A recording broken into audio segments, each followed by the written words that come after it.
Good evening and welcome back to the Ask Dr. Renee show here at Black Doctor.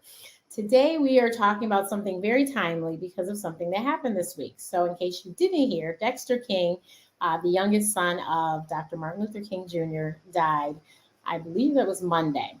And unfortunately, he died from prostate cancer.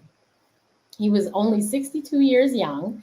And I really want you all to understand prostate cancer and everything about it for all the men in your life because this is really, really important. And unfortunately, the numbers for our men are really not that great. So we're going to talk to my new friend here, and we'll bring him on, Dr. Tom Farrington.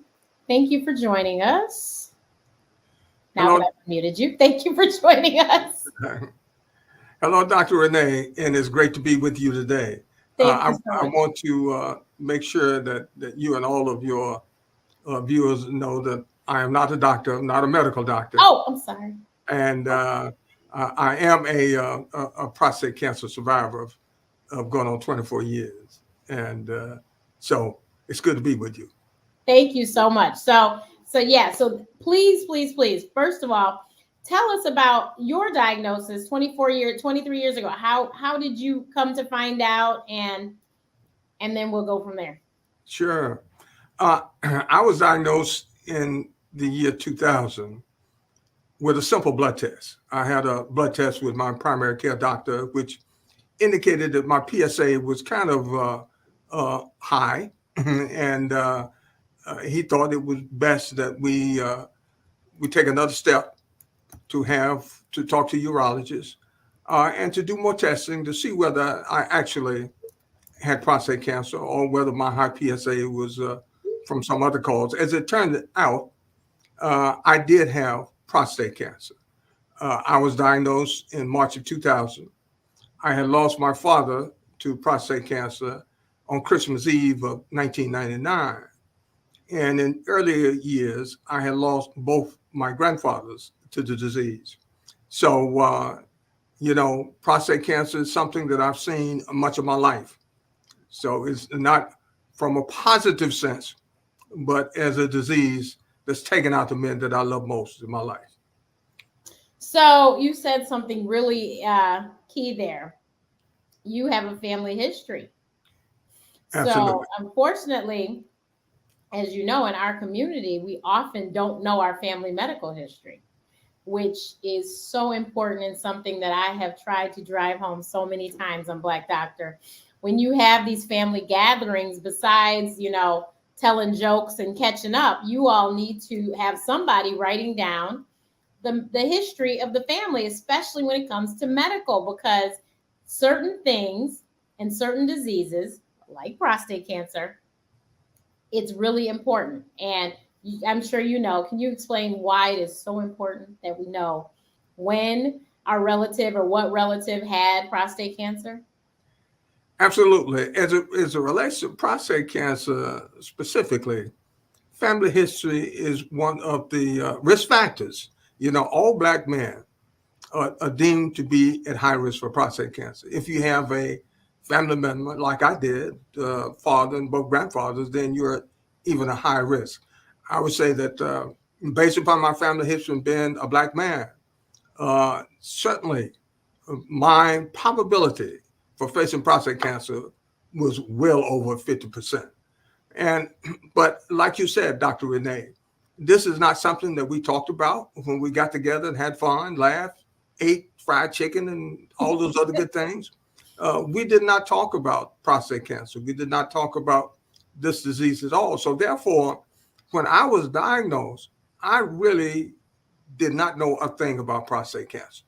And for me, when I look back on that myself, I said that I really wasn't too smart. I considered myself to be somewhat intelligent and educated, but to have a family history of prostate cancer that I did and not know a thing about this disease frightened me. It was just ridiculous that I did not know. So understanding your family history as relates to prostate cancer and many other diseases is so very important. It's very important to your ability to early detection and successfully fight that disease and save your life. Yes. So prostate cancer and colon cancer are the two diseases that if you know you have a first degree relative, father, first degree, father, mother, siblings, Mm-hmm. that had the disease, you need to know when they were diagnosed because you need to start screening 10 years before the age that they were diagnosed. So, for instance, if your father was diagnosed at 40, then at 30, you need to have your PSA checked. And so that, and like I said, colon cancer and prostate cancer are the two diseases that is the number 10 years before the person was diagnosed. So you can imagine if you never had the discussion and you don't talk about it, you don't know. But that early detection and that screening could happen so early because of the fact if you knew. So it's really important that you do have these discussions so that you can get the screening early. And I think most people know early detection is the key. The earlier we figure it out, most people know cancer, they usually talk about stages 1, 2, 3, and 4. If you can find something in stage 1, it's golden because there's so much they can do to get rid of it and make sure it hopefully never returns. But it's when you get into these, higher stages that you end up involving other systems in your body. And so that's when, metastatic, that's what that means. And so you really want to make sure you find out early as possible. So how old were your relatives that died from prostate cancer? Well, actually, my father died at the age of 77. Okay. My grandfather died at the age of 83. Okay. And my other grandfather, I don't know off the top of my head today, Okay. but my father's father died at the age of 83. So, they did not die that young, but they suffered. Right. Well, 77 to me is not old because my mother will be 77 next month. Right. And so that is not old to me. Yeah. So, yeah, but still, and it's not, but I tell everyone, prostate cancer is a treatable cancer, though. Prostate cancer is treatable cancer. Now, at PHEN, and the guidelines for early detection screening is that men at high risk should begin this process at the age of 40, especially Black men. Even if you have not had a relative die of prostate cancer or been diagnosed with prostate cancer, if you're a Black man, you're at high risk for the disease. So you should begin this early detection screening process at the age 40, talk with your doctor.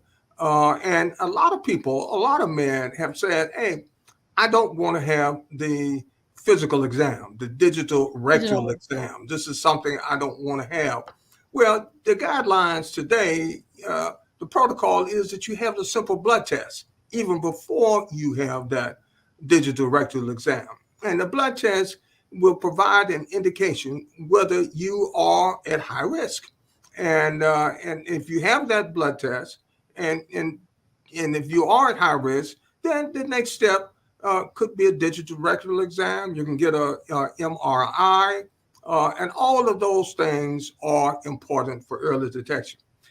Men who are diagnosed at the early detection for prostate cancer have a 95, more than a 90%, 95, 97% survival rate at the age of 10 years. And for those men who are diagnosed at a later stage, that drops down to between the high teens and 35%. That is a big difference. You want to be at the 90 percentile level. You want to identify this disease if you have it at the early stage. And as Dr. Renee said, if you stage 1, you got a good chance of battling this disease successfully over a number of years. Now, as I pointed out, I'm 24 years out. And so I've had 2 or 3 treatments for prostate cancer. But, I have not had any real major side effects from this disease. And 2 things are important. One was I did catch it relatively early. During the time that I was diagnosed, doctors routinely, your primary care doctor, routinely provided a PSA test. That is not necessarily the case today. So if your primary care doctor is not providing a PSA test, you must ask for a PSA test. Go to your primary care doctor and say, doctor, I need to know my risk with prostate cancer. I'd love to get a PSA test if you're a Black man and you're 40 years old and over. Yes, definitely. And you know, COVID brought out the fact that many people, not just men, but many people don't have a primary care doctor in our community. So it's really important that you do have a primary care doctor so that you can get all of these basic screenings done. But do you, so you have the Prostate Health Education Network, that is your organization? Yes, it is. Mm-hmm. So do you have maybe some resources for those that don't have a primary care doctor of where they can go and get a PSA? Well, we have a number of programs around the country, Dr. Renee, and at those programs, many of those programs, we provide free PSA tests. Perfect. And so go to our website, prostatehealthed.org and or rapcancer.org, and you can find out our activities. And those activities, many of those, we do have free PSA tests. Is that correct? RAP cancer. Rap cancer. Got it. Like you're rapping, but it's for railing against prostate cancer. Gotcha. We will fix that. Okay. Perfect. And I'll have that on scrolling. So yeah, so yes, please visit the website so that you can get this information, because it is really, really, really, really, really important that you get these. It's the prostate specific antigen. That's what PSA stands for, and you want to make sure you get that testing so that you can find out what your risk factors are, and if you are at risk, then you need to start. You go find a urologist and start taking care of this immediately. So, can you tell us more about the Prostate Health Education Network? Sure. During the time that I was being treated for prostate cancer, I realized that my lack of knowledge wasn't just isolated to me. As I saw other men in treatment with me, a lot of us did not have the knowledge that we should have. So I began to write a book and called Battling the Killer Within. And I released this book 1 year after I finished my treatment in 2001. And it talked about my story and my history and that of other men that were in treatment with me. And it provided some basic information about prostate cancer, especially as it related to Black men and our high risk and the culture of silence that we must break in order to save lives. So after I released this book, Dr. Renee, I had a number of invitations to talk about the book and the disease. And so I decided in 2003, let's formalize this. And I founded the Prostate Health Education Network. And today we are the leading patient education and advocacy organization for prostate cancer, focusing on the needs of Black men. What we do is that we have a number of resources, education resources, and we have a number of nationwide initiatives. We have online resources for early detection. We have, which is Dr. PSA. Again, you go to rapcancer.org, you can see our resources. We also have resources for treatment options. Once you're diagnosed, what are your treatment options? When you're newly diagnosed, when you're diagnosed with metastatic disease, what are those options? Now, I do serve on with the National Comprehensive Cancer Network.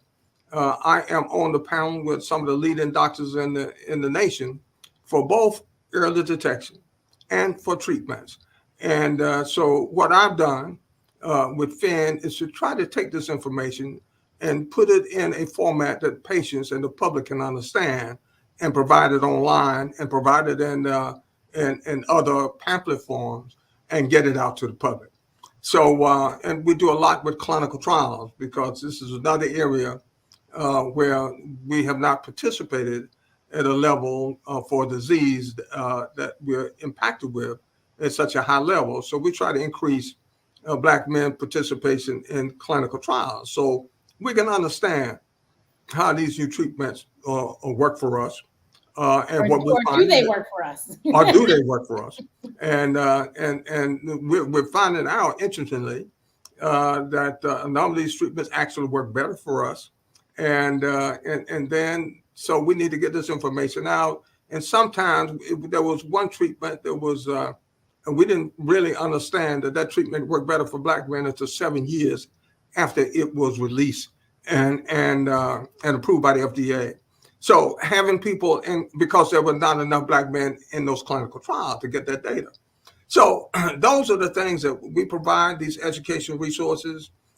We have a number of national programs that that we carry out around the country.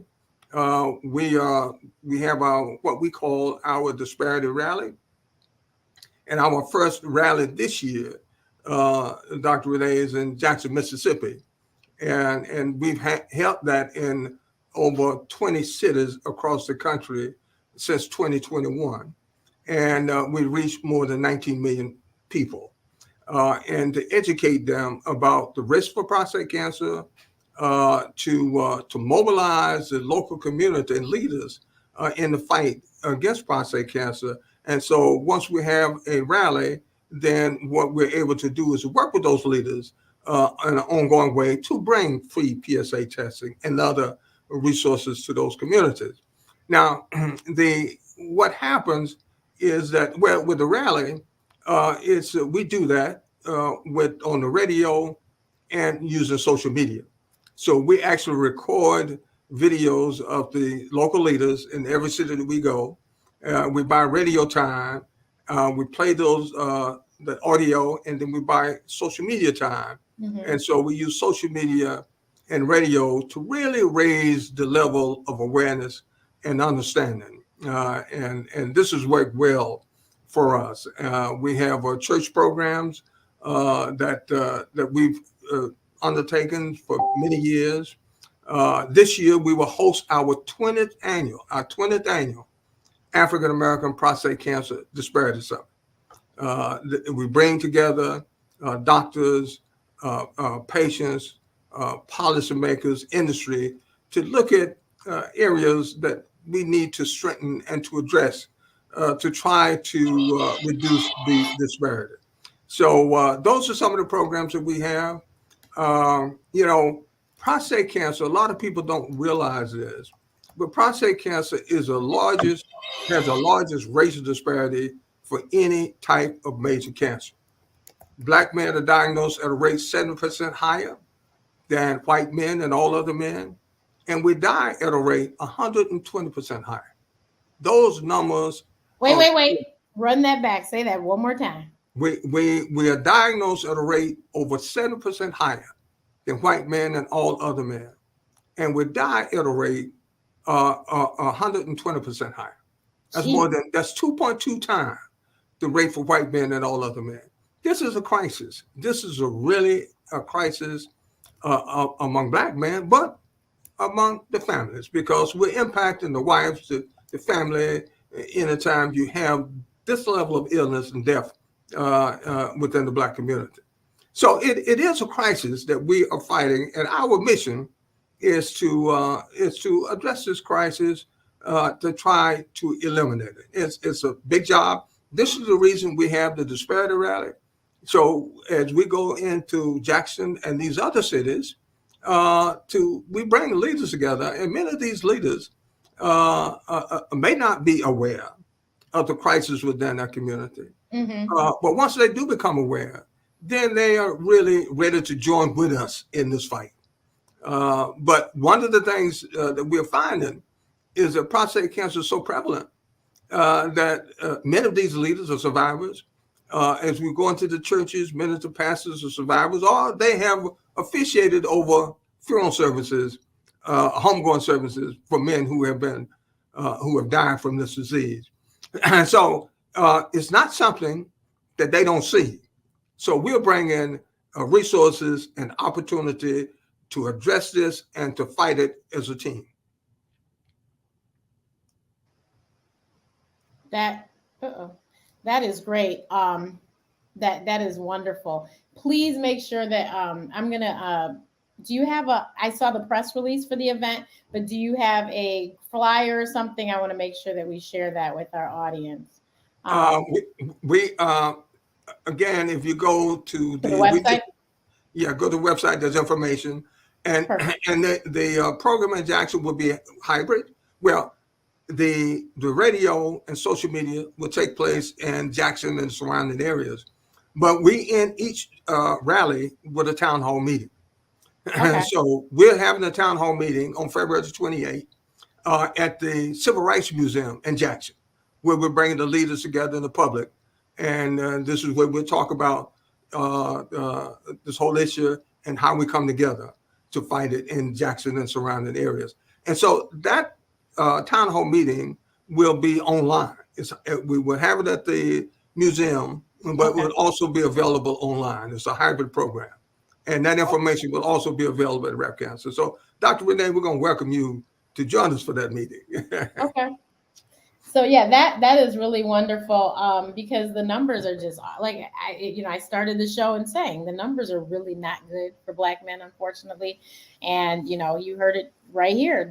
They are really bad. So we really want to make certain that we get early detection, and you heard him. You don't even have to have the digital exam at first. You can have blood test. Now, of The course, we blood know, test. unfortunately, a lot of people are afraid of needles too. but, but you have to just suck it up and do it. And honestly, if you do talk to your primary care doctor, there's a good chance that when they're testing for other things, they can also test for this as well. So you don't have to get stuck numerous times. They got to check your cholesterol, your blood sugar. These are other blood tests that have to occur. And why not say, please check my PSA? Please make certain that if you have sons, grandsons, nephews, husbands, boyfriends, whatever, if they are 40 or over, ask them, have you had your PSA checked? Right, right. If they have no idea what you're talking about, that's a problem. And you need to get that rectified ASAP. Because, like we have said, early detection is the key. Prostate cancer is a treatable cancer. This man is a 24-year survivor. So, and it's not because he had found it at stage 3. So it's really, really, really important that we make sure that you get tested so that you know, and then you can act accordingly. Knowing is half the battle. He himself has said none of the treatments have caused him any side effects. Now, granted, they do different things to different people, but I think the side effect of you dying is worse than any side effect. Would you agree? Amen. So I think that, and especially, Black men, we need our Black men, head of households and uncles and fathers and grandfathers, we need our Black men. So we need you to be here. So can you please just go get tested? If not for you, do it for your family members who rely on you. So is it your children, your grandchildren, your nieces, nephews, your parents, whomever it is that, need you to be around, please just do it for them. Also, please make sure you visit rapcancer.org because they are doing some amazing things to make sure that the word is getting out. You heard them say they've talked to 19 million men across the country already, which is amazing. But it's not enough because, like we just said, Dexter King died at 62 from prostate cancer. So we don't know if it was a rapid cancer that, that literally came and just, really quickly took over, or if it was because he was diagnosed later in later stage. So please make certain that you and the men in your family know exactly what's going on. We are real quick to take care of the cars and, make sure your family has food to eat, make sure they have heat in their house or, air conditioning, whatever it is. But unfortunately, Black men often forget to take care of their body. And if you don't take care of your body, you won't be here to take care of all these other things. So please make certain that you do. At 40 years old, you start getting your PSAs checked. and act accordingly. Because it's one thing, I love it when people say, well, I went to the doctor and I got the blood test, and then they do nothing about it. Right. So the doctor has called and said, well, you need to go see a urologist, and they have never made the appointment. So please make sure you actually get the testing and follow up and find out what the doctor says. The doctor say you're in the clear, great. But if the doctor says, well, I think that you need to go see such and such, or, you need to find a doctor then please make sure you follow up. And so I really, it's just so important. And this is something that can totally be prevented. These deaths can be prevented if we can just find it early. Right. And then the clinical trials piece I had to speak on, because blackdoctor.org here does have some clinical trials that you can look at to see if you qualify. I do not know if we are a part of a prostate cancer one, but if you go to blackdoctor.org, across the top, it says clinical trials. Click on clinical trials and you can see if you are eligible to participate. I personally have participated in clinical trials that pertain to asthma. And the wonderful thing is, one, I am someone who has asthma, so I was helping myself in a way. Two, anyone that comes after me, like my children more than likely will have asthma because asthma runs in my family. This will help them. So think of it that way. And also, which probably was number one, oftentimes when you participate in clinical trials, they will pay you. They will make sure that your transportation is covered, your parking is covered. If they have to get you a ride, they will take such good care of you. And think about it. It's an extra doctor seeing you for free. Who wouldn't want that? So I think that you should really reconsider, I know we have a lot of history with, the medical community, period, but it is so important that we participate in clinical trials. For the fact that Mr. Farrington told me that 7 years went by and we didn't know that this drug was great for Black men because there were none in the trial. I will not say it's the fault of the Black men. A lot of times, unfortunately, clinical trial investigators, unconscious bias, if you want to call it that, but they will not ask for our participation because they don't think that we are going to be good participants. Right. And, so, I would just like to say, Dr. Renee, as it relates to prostate cancer, we do have a clinical trials program called PHENtrials.com. And so all of the actively recruiting prostate cancer clinical trials, you can go to PHENtrials.org and then you can identify those trials for you based upon where you are on your prostate cancer journey. For instance, if you're newly diagnosed, there are trials for you for newly diagnosed. If you have a recurrence after being treated, there are certain trials. If you have metastatic disease, there are certain trials. So we have a tool called Find Your Trial Tool on PHEN Trials, and you can identify the available clinical trials for you wherever you are on your prostate cancer journey. So use that. I'd like to also point out one other thing, Dr. Renee. You mentioned Dexter King, and we all mourn his loss. There are a number of high-profile men that we see that throughout the year that will die because of prostate cancer. I want to point out that while we mourn those deaths, the same thing is happening many times over to the men within our community. This is happening to the men throughout Black communities in the country. And prostate cancer does not have to be a death sentence. There are many different types of treatments available now that are available.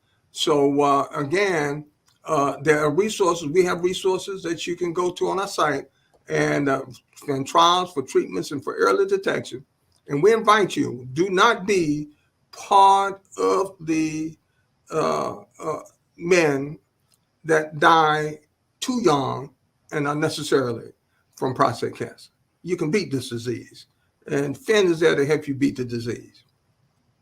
Thank you so much, Mr. Farrington. I hope that everyone heard what he said, and I hope that everyone is going to go to rapcancer.org, men or women, go to rapcancer.org and see all of the wonderful work that PHEN is doing, and see how you can maybe go to the rally next month or participate in the town hall next month. But make certain that you help to get this information out. Clearly, if we are still losing our Black men to prostate cancer, the information still needs to get out. So therefore, there is somebody that you know, and you don't even know that they have no idea. So that's why men and women both, we need to share this information, share the broadcast, make sure people get this information, go to his website, and make sure you tell somebody, tell a friend, because, okay, so when you go to the barbershop, this is a great conversation to have. Right. You go around and ask who has had their PSA checked, the barbers as well as the men in the seats. This is a great conversation for the barbershop, because you can help somebody and you may not even know you're helping somebody. So please let them know about this website, because as I mentioned before, not everyone has a primary care physician. Shoot, not everyone has health insurance, but he has places where you can go and get the PSA for free. So please, we're trying to save lives. We want to make sure that these men are here with their families as long as humanly possible. And so please go. And then if you do have prostate cancer, you've heard him talk about PHENtrials.org. Go to the website and see, can you participate in a trial? That trial might be the thing that, saves your life, extends your life, or it helps the next generation. You just never know. So please, please, please visit his website and see all the great things that he's doing, and see how you can participate and help educate your community, whether it be your church community, your school, like I said, the barbershop or whatever. See how you can help your community as well with this great information about prostate health. Thank you so much, Mr. Farrington, for your time today. I greatly appreciate it. And thank you. I'm really excited to see, I'm going to try and see if I can attend the town hall, but I'm really excited to see all of your work, because it is so necessary. And I'm so, thank you to you for the 19 million you've already talked to. So, let's just keep the conversation going, because Prostate Cancer Month, what month is that? September. See, so, just like breast cancer got October, we don't need to talk about prostate health only in September. We need to keep talking about it, because unfortunately, every day we are losing a Black male to prostate cancer. So therefore, we need to keep on talking about it until we don't have to worry about that anymore. Thank you so much. And I will see